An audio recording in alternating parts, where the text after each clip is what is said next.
Yo, welcome back to the channel. Okay, today we're doing something a little bit different. We're going to be reacting to the top 10 movie villains of all time. I know who my number one is. Begins with a J. Let me know if you can guess who that is.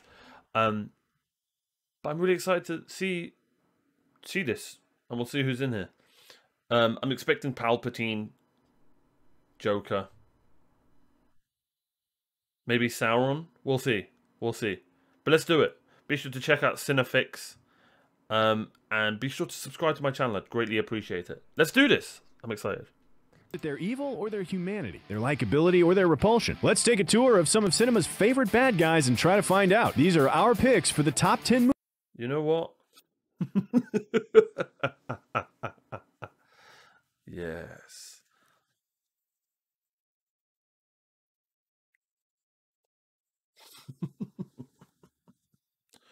Yes. Yes. Sorry, I've got roleplay the evil vibes. Movie villains of all time.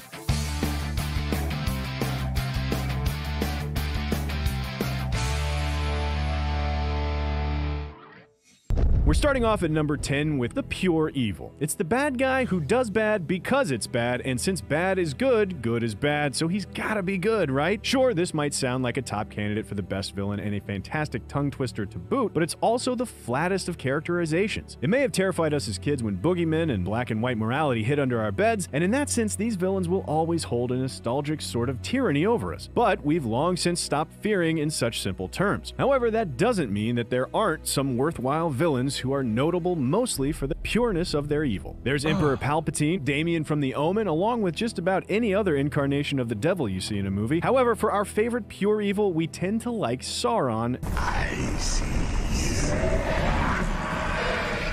Sure, it's hard to compete with an all-seeing, fiery eye in the sky, but there's also something special about the insidiousness of his power. It doesn't corrupt in a handshake or a single exchange for a soul, but slowly, over decades and centuries, enticing its victims with a promise of more. It got Smeagol and Saruman, Boromir, and the Ring Wraiths, and it gets us because he's our number 10 best villain.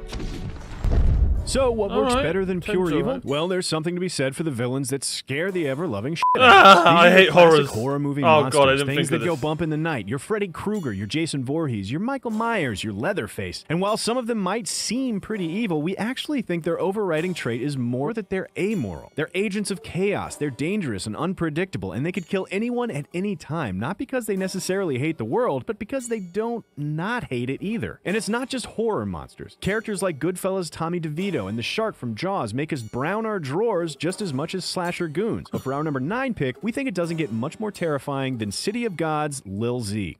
Que foi, moleque? Teu amigo já levou tudo? Tá querendo o quê, moleque? The guy's a badass and a loose cannon in his 20s, but 12-year-old Z breaks into a hotel and murders everyone just for the hell of it. Honestly, Lil Z is way more terrifying in flashback, specifically because of this chaos we're talking about. He's violent, ruthless, and unpredictable. He'd just as soon pose for your pictures as shoot a half dozen holes in you, which is why he earns a spot on our list. As cinemagoers, one of the key psychological mechanisms that makes movies so immersive is that we identify with the protagonist. And that's a phrase I haven't seen that City of God film. I might have. Is that in Brazil? Actually, I might have seen that. It's thrown around a lot, but what it really means is that you see the hero, see them as a human being similar to yourself, oh yeah, Agent Smith better be in this. Mirror neurons kick in so that all of a sudden you find yourself feeling the same way they feel. So you want them to win, because winning will make them, and by extension you, feel victorious. The only thing that gets in your way is the gosh darn villain, which is where our number 8 comes in. The villain who is seemingly unstoppable. We're talking relentless, single-minded adversaries who we could not possibly conceive of overcoming. Think Agent Smith or any of the Terminators. No matter what you do, they just keep coming back. They're juggernauts with the memory of elephants. It's Daniel Plainview from There Will Be Blood, Ivan Drago from Rocky IV, and Khan from Star Trek II. But our favorite version of this bad guy is Max Cady from Cape Fear. You know, when I was in the bucket, all I could think about was busting out and killing somebody. 14 years ago, I was forced to make a commitment to an 8x9 cell. Now you want to be forced to make a commitment We're gonna pretend we forgot there were two of these so we can just talk ambiguously and don't have to pick one because they're both so fucking scary. Oh, you're a rapist who spent his entire time in prison planning on how you'd get back at me? Please excuse me while I curl up in a ball and cry for my mother. This guy is unstoppable, literally going to the ends of the earth to get revenge, and we want to reward that effort. A spot on our list for you, sir. Prison rapist. Now maybe there's also something to be said for the relationship between the hero and our villain. So let's go back to 10th grade English Lit where we learned about the foil. No, not from algebra. We're talking about the perfect counter to a hero. The paper to his rock. You dare put the Joker at number 7. I'm quitting this video. Yin to his yang. The peanut butter to his jelly. Or something like that. Maybe the thing that makes a villain great is his perfect opposition to our hero. The most obvious example here is He Who Must Not Be Named, aka Voldemort, aka we ain't afraid of that motherfucker, but keep your voice down just in case. His evil magic is so closely tied to Harry's hero magic that they're perfectly matched and evenly opposed. There's also General Zod, Angel Eyes, and Hans Gruber. But for our number 7, is there a better foil out there than the Joker?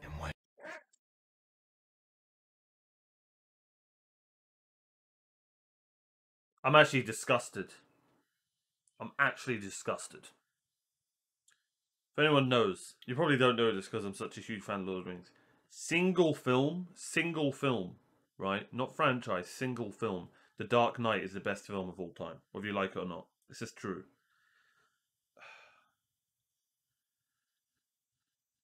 And you have the audacity to put the Joker at number 7. I'm triggered. I don't usually get triggered, but I'm triggered. Why do you want to kill me? None of this matters now. Kill you? No. You complete me. You complete me. He is the chaos to Batman's order, the evil to his good, the grin to his grimace. He even sees himself as Batman's foil. He knows it. He revels in being his villain. And with complex character and fantastic acting like that, how can we not give him this spot? Clever opposition aside, there's something to be said about a villain who you just loathe. These are the bad guys who just make your stomach churn, your lip curl, and your blood start boiling. Maybe you don't even like the hero here so much as you just hate the villain. We're talking about the brother-betraying Scar, that scummy Noah Cross from Chinatown, and the endlessly chokeable Professor Umbridge. And we love to hate Nurse Ratched with her stupid hat and stupid hair and her stupid rules. But for our pick, there's not a bad guy we hate much more than Reverend Harry Powell from The Night of the Hunter. Lord, I am tired. Never heard of it. Sometimes I wonder if you really understand. Not that you mind the killings. Your book is full of killings. This guy combines child abuse with a smug sense of righteousness and the thinnest veneer of likability. We just want nothing more than to smash his dumb face, which is why he earns a spot on this list. Of course, hate Evil isn't everything. bastard. We want to also consider those villains that we like despite the terrible things they do. It takes a certain kind of depth and charisma to earn our admiration, all the while terrorizing the townspeople. These are your Lokis, your Bodhis, your Alonzo Harrises. It's Harry Lime from The Third Man and Hans Landa from Inglourious Bastards. But is there a badder, more lovable bad guy than Dr. Hannibal Lecter? I do wish we could chat longer, but I'm having an old friend for dinner. He's charming, he's intelligent, he's cultured, he eats hate people's this film. body parts, he's insightful, he's the full package. It's this point in our list where we get our first hint that there's something complex and challenging about good villains. What does it say about us that these are Nazis, murderers, corrupt cops, and cannibals that we find ourselves oddly attracted to? It's a No, long way from the that's pure just you, evil of mate. our number 10, and we think we're onto something here, so let's take it one step further.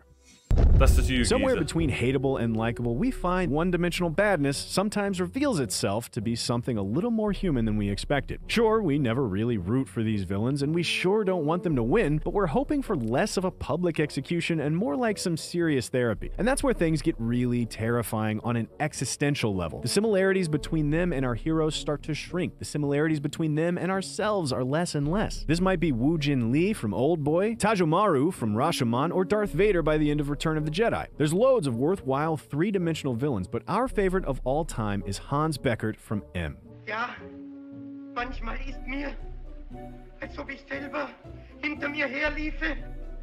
Ich will davon, von mir selber davonlaufen, aber ich kann mir nicht entkommen. Muss den Weg gehen, den es mich jagt. Introduced in the most black and white of terms as a shadow and foreboding whistle, he starts out as a villain so vile that an entire city full of criminals are cast as heroes. But by the end of his underground trial, he cries out for help with a voice of humanity, screaming out from the depths of a psychological prison, and casts the entire story into different shades of gray. It's a level of nuance unheard of in most films, which is why it earns a spot on our list. Never heard of it. There are a lot of old school films. If you think a dose of humanity is scary, what about those villains that look human, sound human, and even put on a good human act, but then turn around and do the complete opposite with no remorse? It's scary and effective because it makes us think, oh God, are there people like that among us? They fit into humanity yet contain a capacity for remorseless violence and destruction. It's Peter and Paul from Funny Games, it's Patrick Bateman from American Psycho, it's Amon Goth from Schindler's List. In a word, it's a psychopath. And they're a really scary kind of villain. HAL 9000 pulls this off in robot form, John Doe from Seven in Preacher form, but for our number 3, it's really hard to beat Anton Chigurh from No Country for Old Men. Yes! Yes! Call it. Call it, yes. For what? Just call it. I didn't put nothing up. Yes, you did. You've been putting it up your whole life. You just didn't know it. There's something beyond eerie about the emptiness behind his eyes and the ruthless efficiency and disregard with which he Such a good dispatches film, by human the way, if life. you haven't There's seen no it. second thought, no question of right or wrong, just a casual coin flip and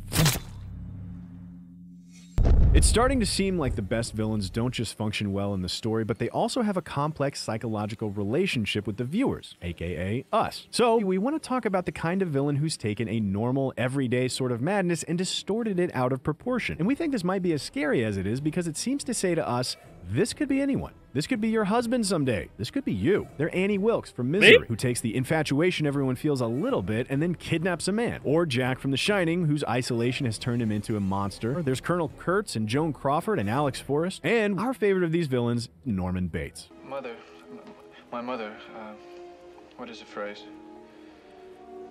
She isn't quite herself today. Scarred from emotional abuse and torn to pieces by dissociative identity disorder, Norman is actually just a sweet young boy, which is great. But he's also Norma, a serial murdering old woman. It's painful and difficult to look at these distortions of humanity, partly because they're so different from us, but also partly because they're not. Damn. Now, if our number 2 shows us a potential Alright, what the hell is beating the Joker? First of all, none of them should have. Well, in ourselves, we want to talk about those villains that give us a peek at our deepest subconscious desires right now. And that's terrifying, isn't it? We all have parts of ourselves we're uncomfortable with that we try to push down and hide and pretend aren't there. We all do, right? Right? Right? No. Anyway, the point is that there's a type of villain that's awesome because they held up a mirror and said, look. Think of Ozymandias allowing himself to do a small evil in order to prevent a bigger one. Or Jigsaw punishing criminals in a way that we might secretly think they deserve. Or Tyler Durden casting aside the shackles of society and embracing violence and disorder and pain. But our favorite villain of this sort is Frank Booth from Blue Velvet. Baby wants to a girl. Get ready to fuck! You fuckers, fucker! Holy shit, this is one bad dude. He's a gas-huffing, Pabst Blue Ribbon-drinking, sadomasochistic motherfucker. And sure, his sexual deviance is incredibly disturbing to watch, but you're lying to us and yourself if you can't admit that there's some weird Freudian stuff going on at some deep id level with it. It's like watching a perverted car wreck that you can't look away from that hits you somewhere deep and hidden. And that's why he's our pick for the best movie villain of all time. So what do you think? Did you like our take on villains? Do you want us to dissect some of the best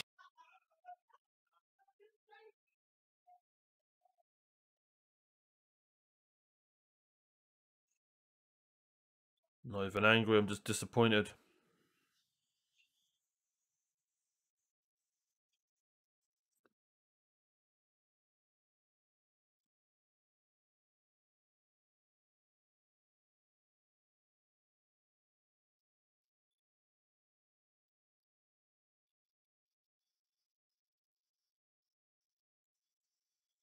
Yeah, he should have done a top 10 types of villains. That's what he should have named it. The structure was amazing. But the fact that you put the Joker at number 7 means I'm about to go punch a wall. So thanks for watching and be sure to subscribe. Who's your top movie villain? If it's not the Joker, then you're wrong. Bye-bye.